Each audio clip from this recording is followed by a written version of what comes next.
اعلی حضرت اعلی حضرت اعلی حضرت اعلی حضرت اعلی حضرت اعلی حضرت. الحمد للہ رب العالمین والصلاة والسلام علی سید الانبیاء والمرسلین. ناظرین کرام السلام علیکم ورحمۃ اللہ وبرکاتہ. میں ہوں آپ کا میزبان حافظ محمد طاہر قادری اور آپ دیکھ رہے ہیں بہت ہی خوبصورت شاندار پروگرام کلام اعلیٰ حضرت کی گونج. ناظرین کرام ہمارے ساتھ تشریف فرما ہے شاعر اہل سنت علامہ نثار علی اجاگر صاحب اور بہت ہی پیارے ثناء الحاج شاہ رخ قادری صاحب. آج کا جو ہمارا کلام جو ہم نے منتخب کیا ہے کلام رضا میں سے وہ ہے پھر کے گلی گلی تباہ ٹھوکریں سب کی کھائیں کیوں. تو آئیے میں گزارش کروں گا قبلہ شاہ رخ بھائی سے کہ آپ کلام کا آغاز کیجیے اور اس کے بعد ہم علامہ صاحب سے اس کی تشریح سنیں گے. پھر کے گلی گلی تباہ ٹھوکریں سب کی کھائے کیوں، دل کو جو عقل دے خدا تیری گلی سے جائے کیوں. سبحان اللہ سبحان اللہ. ایک سچا عاشق ہی ایسے الفاظ لکھ سکتا ہے. اس میں آپ کا عشق بہت زیادہ نظر آتا ہے، لفظ لفظ سے، مصرے مصرے سے، شعر شعر سے بڑا نمایاں ہوتا ہوا نظر آتا ہے.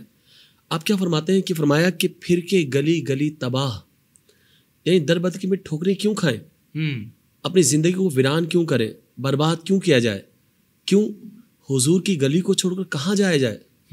آپ تو خود فرماتے ہیں نا، اس گلی کا گدا ہوں میں جس میں مانگتے تاجدار پھرتے ہیں. تو آپ اس گلی میں رہنا چاہتے ہیں. لیکن یوں بھی فرماتے ہیں جو تیرے در سے یار پھرتے ہیں در بدر یوں ہی خاک پھرتے ہیں.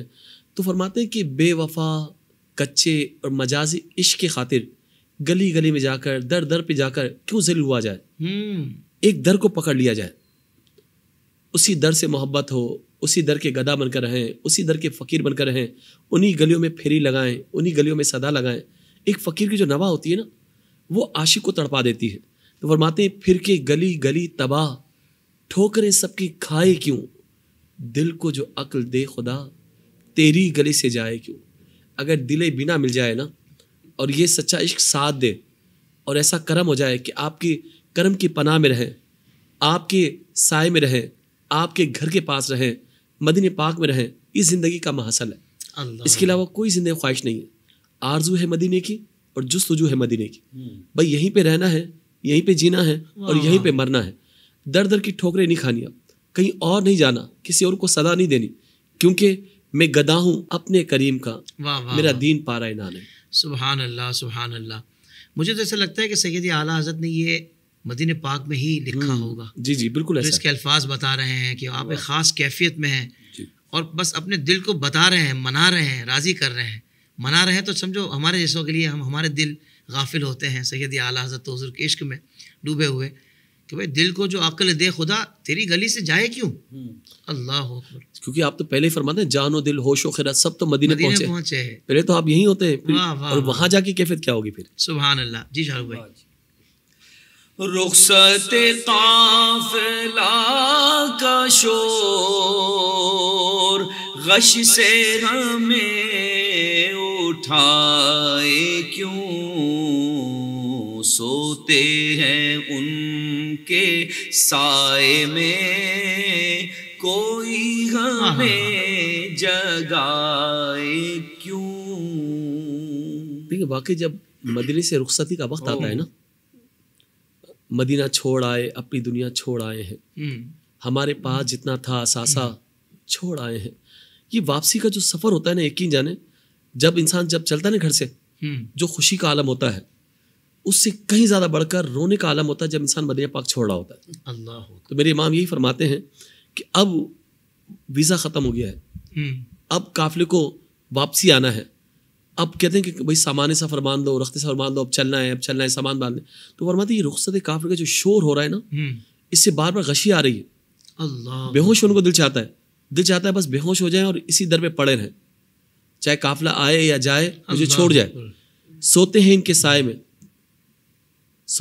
سائے میں، کوئی ہمیں جگائے کیوں, ہم تو ان کے سائے میں رہتے ہیں جن کا کوئی سایہ نہیں ہے. ان کا کرم کا سایہ کافی ہے, ان کی رحمتوں کا سایہ کافی ہے, ان کی عطاؤں کا سایہ کافی ہے.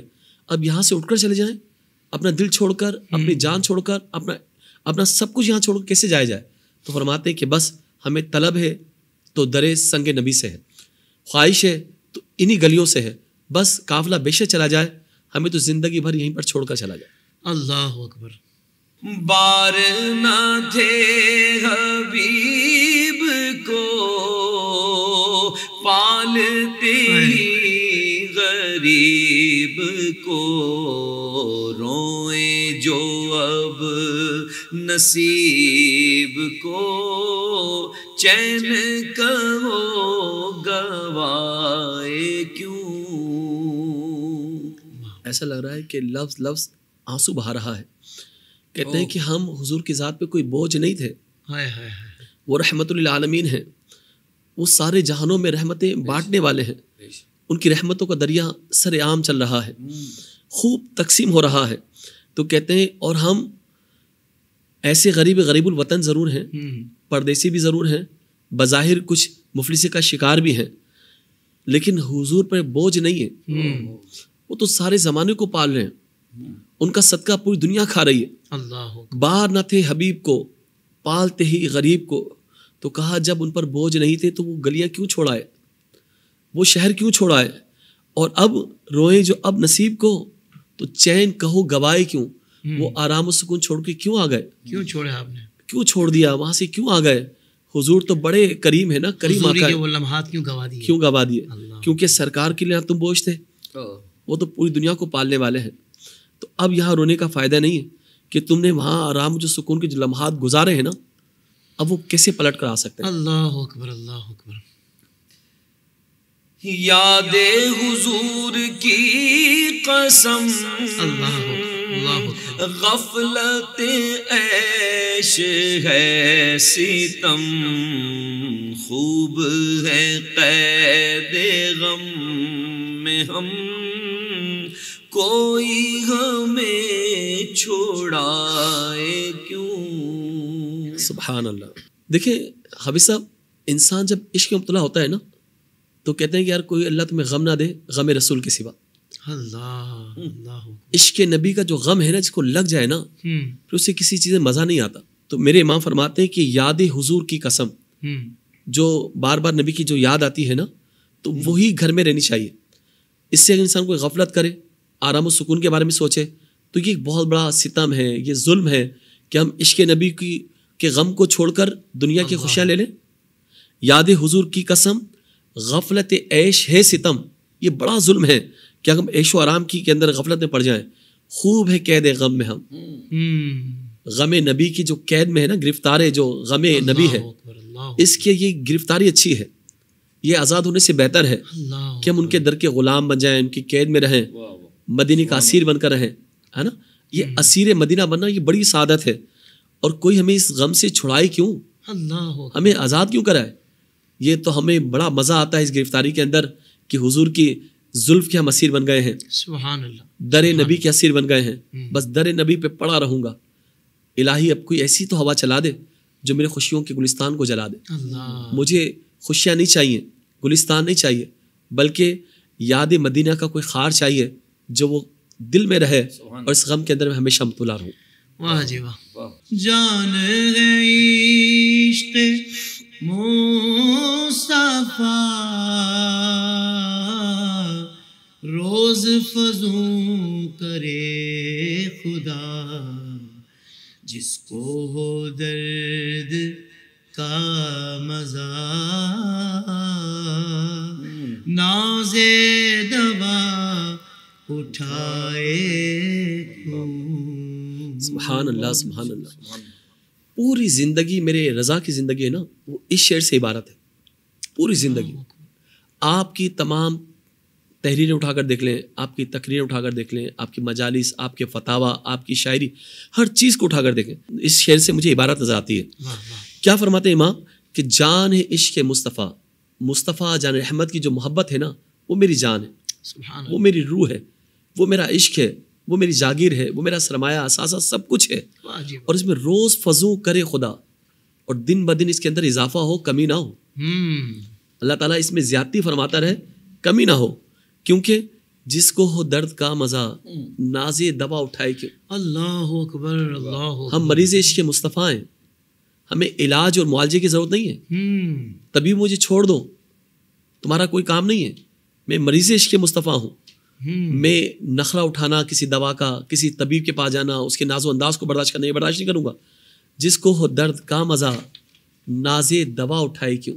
واہ واہ واہ. وہ طبیبوں کے نخرے, دوائیوں کے ادائیں وہ کیوں دیکھ رہا ہے؟ وہ تو کہتا ہے مجھے اس غم میں مبتلا رہنے دو, یہ درد عشق نبی میرے لیے کافی ہے, اور اللہ اس میں اضافہ کرے, کیونکہ وہ آگ لگا رہا ہے. وہ نا اے عشق تیرے صدقے جلنے سے چھٹے سستے, جو آگ بجھا دے گی وہ آگ لگائی, وہ آگ لگائی. اس درد کا مزہ ہے بس. سبحان اللہ. جی شاہ رخ بھائی. اب تو نہ روک اے غنی,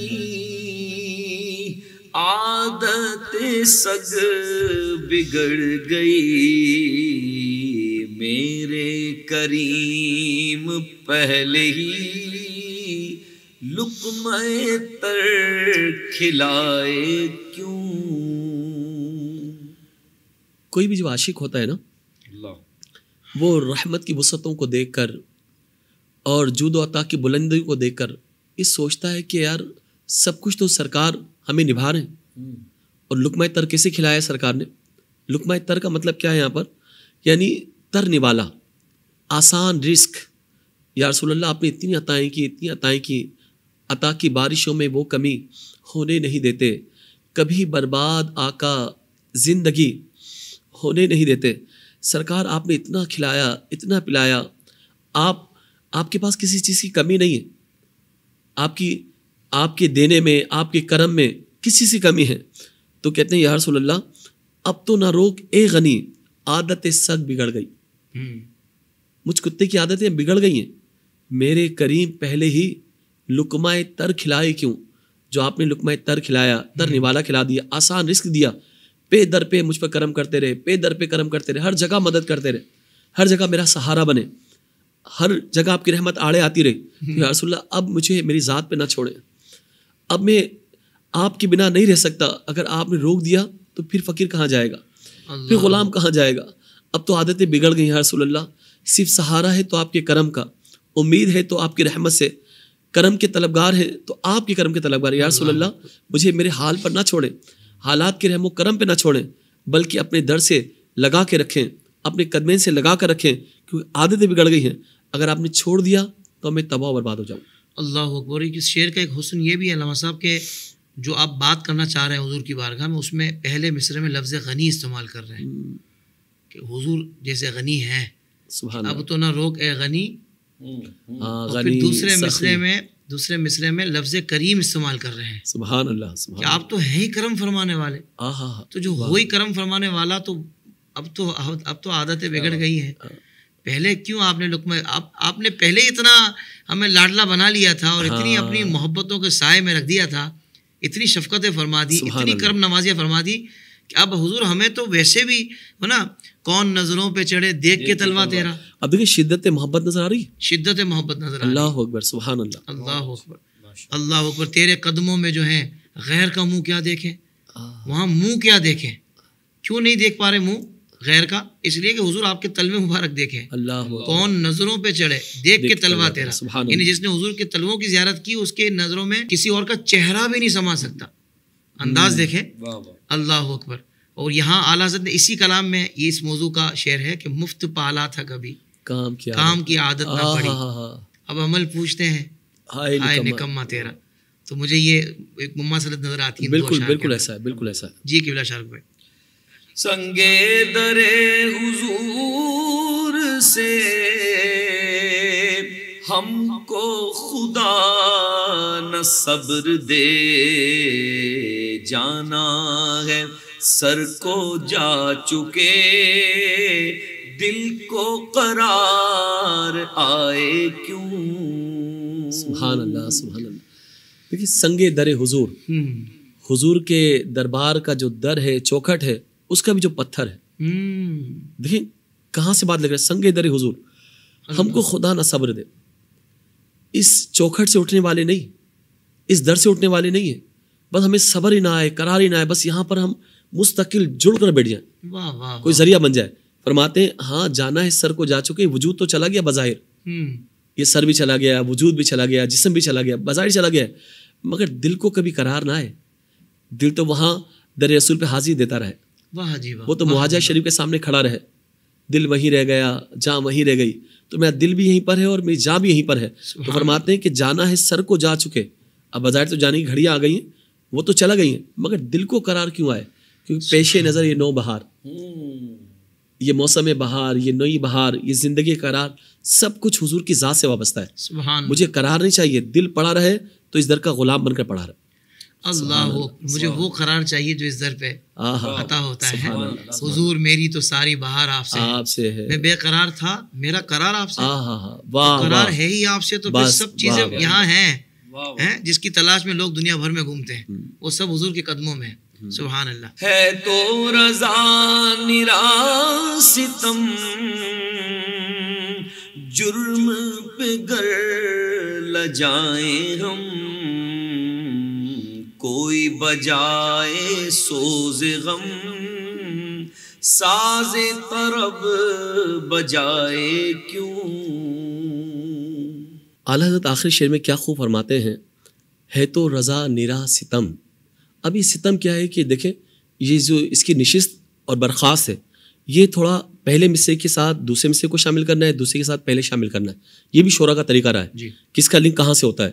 تو فرماتے ہیں کہ انسان کوئی گناہوں پہ رو رہا ہو, اللہ سے معافی مانگ رہا ہو, شرمندہ ہو, تو کوئی ہمدردی جتانے کی بجائے, اس کے ساتھ حیران و پریشان ہونے کی بجائے, اس کو راستہ دکھانے کی بجائے کوئی خوشیاں منا رہا ہو, ساز طرب بجا رہا ہو, یہ تو بڑا جرم ہے نا, بڑا ظلم ہے, بڑا ستم ہے, نرا ستم ہے, اور نرا ستم ہے. کیا فرماتے ہیں کہ جب انسان کوئی غم زدہ ہو, اس کو غم کو دور کیا جاتا ہے, اس کو ڈھارس دی جاتی ہے, امید دلائی جاتی ہے, اس کو کوئی کرم کی باتیں کی جاتی ہے. یعنی کوئی بندہ گناہ پہ نادم ہے, شرمندہ ہے, اور کوئی اس کو دیکھ کے خوشی منا رہا ہو, یہ تو عام لوگوں سے توقع نہیں کی جا سکتی. جو دیندار ہوتے ہیں, جو تقوی والے ہوتے ہیں, نیکی والے ہوتے ہیں, ان سے امید نہیں کی جا سکتی. تو کیسے ممکن ہے, آپ تو جب تک خوش نہیں ہوں گے جب تک آپ کا آخری امتی بھی جنت پہ نہ آ جائے. سبحان اللہ. آپ نے شفاعت کو اس لیے تو اختیار کیا, شفاعت کو اس لیے اختیار کیا. تو فرماتے ہیں اعلیٰ حضرت, ہے تو رضا نرا ستم. کس بات پر؟ کہ اگر ہم اپنے جرم لجاجت سے کام لیں, شرمندہ ہوں, آنسو بہا رہے ہوں, اور کوئی ہم اس غم کے اندر مبتلا ہوں, اور کوئی دیکھ کر خوشیاں منا رہا ہو, اللہ, ساز طرب بجا رہا ہو, اللہ اکبر, ڈھونگ مچا رہا ہو, تماشا بنا رہا ہو, تو نہیں فرمایا. تو فرمایا تو یہی ہے, تو کاش ہمیں اسی بات پر رونا آتا رہے, سچی توبہ بھی کر لیں, سرکار دیکھ کے کہیں یہ تو میرا ہے, اسے جانے دو. اس کا مطلب یہ ہوا کہ وہ جو شعر ہے وہ بھی شاید اسی موقع کے لیے کہا گیا کہ نہ کسی کے رقص پہ طنز کر, نہ کسی کے غم کا مذاق اڑا, جسے چاہیں جیسے نواز دیں, یہ گداز عشق رسول ہے. جی جی, جسے چاہیں جیسے نواز دیں, یہ گداز عشق رسول ہے. اور واقعی نا بعض لوگ کہتے ہیں, آپ نے دیکھا ہوگا, یار یہ لوگ روتے بہت ہیں, یہ روتے بہت ہیں. تو قرآن کہہ رہا ہے کہ ہنسو کم رو زیادہ. اللہ کے خوف میں رونا ہوتا ہے, اللہ کا ڈر اور اللہ کا در, یہ دونوں نہیں چھوڑنے چاہیے. ڈر در تک پہنچا دیتا ہے, اور ڈر تک پہنچا دیتا ہے. سبحان اللہ. تو انسان کو چاہیے کہ بس تھامے رکھے وہ. جزاک اللہ خیر. علامہ صاحب آپ کا شکریہ, شاہ رخ بھائی آپ کا بہت شکریہ.